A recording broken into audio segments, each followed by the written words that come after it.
Hi friends, welcome to அம்மா channel. இன்றைக்கி என்ன செய்ய போகிறோன்னு போட்டால் பால் கொழுக்கட்டை தான் செய்யணும். அதுக்கு 1 கப் அளவுக்கு ரைஸ் மாவு எடுத்துருங்க.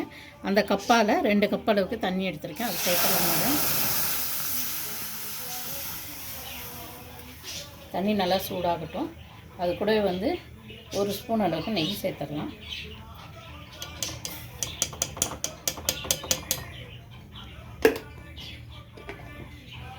நல்லா தண்ணி சூடாகட்டும்.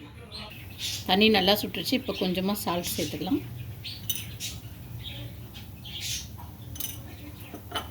இப்போ நம்ம எடுத்து வச்சுருக்க மாவை இதில் கொட்டி மிக்ஸ் பண்ணிக்கலாம். இது நான் கடை அரிசி மாவு தான் எடுத்து வச்சுருக்கேன். அது பார்த்து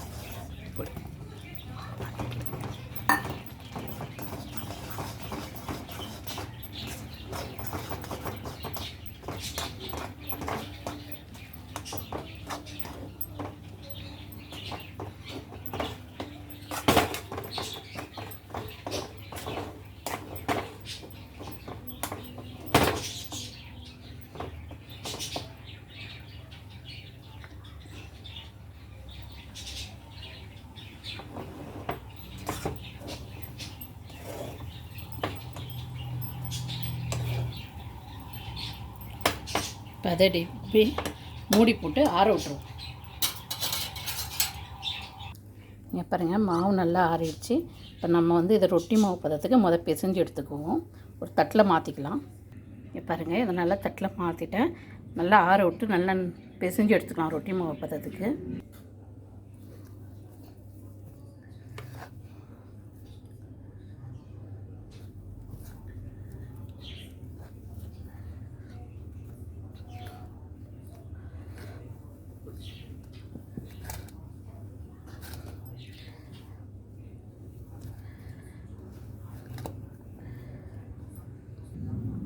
பாருங்கள், இப்போ இதை ரவுண்டாக சின்ன சின்ன சைஸுக்கு பிச்சு போட்டுக்கலாம்.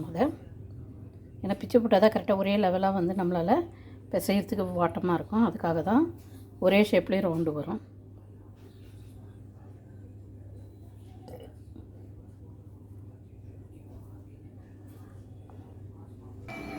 இங்கே பாருங்கள், பால் நல்லா கொதி வருது. இப்போ நான் சுண்டா காசி வச்சுருக்கேன் 1 லிட்டர் பால். இப்போ இதில் நம்ம உருண்டையாக உருட்டி வச்சுருக்கேன் கொழுக்கட்டையை சேர்த்துக்கலாம்.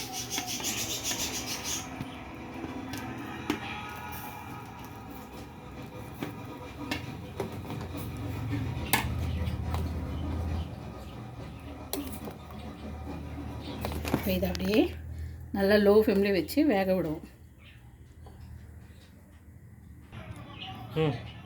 இது அரிசி மாவு 2 ஸ்பூன் தண்ணியில் கலக்கி வச்சுருக்கேன். அதையும் இதில் ஊற்றிக்கலாம்.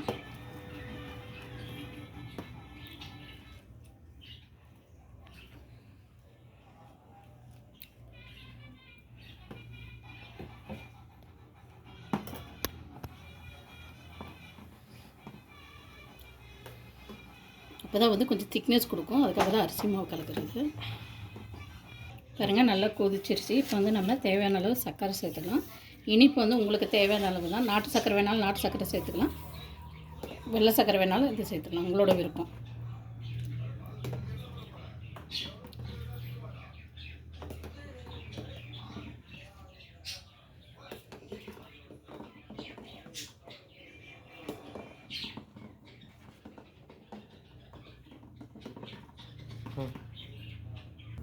கடைசியாக கொஞ்சம் தேங்காய் பால் ஊற்றிக்கலாம்.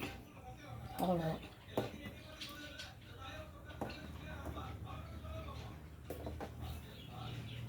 பாருங்கள், பால் கொழுக்கட்டை ரெடி ஆகிடுச்சு. கண்டிப்பாக உங்களுக்கும் பிடிக்கும். பிடிச்சிருந்தால் லைக் பண்ணுங்கள், ஷேர் பண்ணுங்கள், கமெண்ட் பண்ணுங்கள். மறக்காமல் சப்ஸ்கிரைப் பண்ணுங்கள். பக்கத்தில் உள்ள பெல் பட்டனை அழுத்த மறந்துடாதீங்க. Thank you so much.